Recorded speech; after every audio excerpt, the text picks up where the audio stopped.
মুখ্যমন্ত্রী মমতা বন্দ্যোপাধ্যায়ের কড়া ধমকের পর টনক নড়ল সিউড়ি পৌরসভার।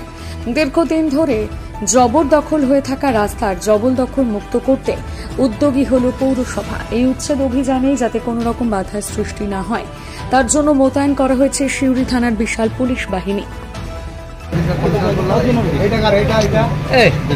সামনেটা ফাঁকা করো, ভাঙো তোমাদের ঘাড়েই পড়বে।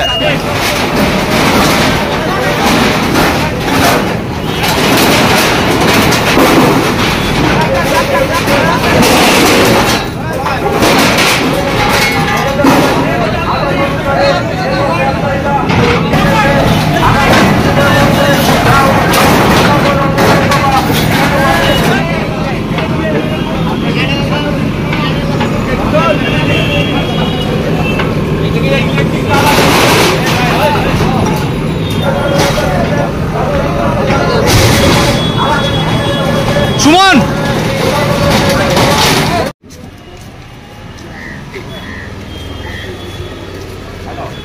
সিউড়ি পৌরসভা যৌথভাবে আপনাদের দোকানগুলি বা আপনাদের ফুটপাত দখল মুক্ত করতে বাধ্য হবে। বাংলার মুখ্যমন্ত্রী, মাননীয় মুখ্যমন্ত্রী, আমাদের প্রিয় মুখ্যমন্ত্রীর আদেশ অনুসারে আপনাদের জানানো যাচ্ছে যে সিউড়ি পৌরসভার মাননীয় পৌর থেকে আমাদের মাননীয় মুখ্যমন্ত্রীর নির্দেশ অনুসারে যারা পথে এনক্রোচমেন্ট করে বসে আছে তাদেরকে আমরা উচ্ছেদ করছি। ওয়ার্নিং আমরা মাইকিংও করছি, যেগুলো আমাদের খুব দৃষ্টিকটু লাগছে চোখে, যেগুলো একবার রাস্তায় চলেছে সেগুলো আমরা ডিসিশন নিচ্ছে, সঙ্গে সঙ্গে ভেঙে দিচ্ছি।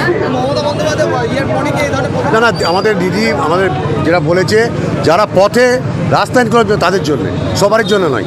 আমরা যারা চোখের সামনে দেখতে পাবো এনক্রোচমেন্ট তাদের জন্য 3 দিনের মধ্যে যদি হ্যাঁ 3 দিনের মধ্যে মাইকিং করছি, যদি উচ্ছেদ না করে আমরা কন্টিনিউ ভাঙবো যারা পথে এনক্রোচমেন্ট আছে।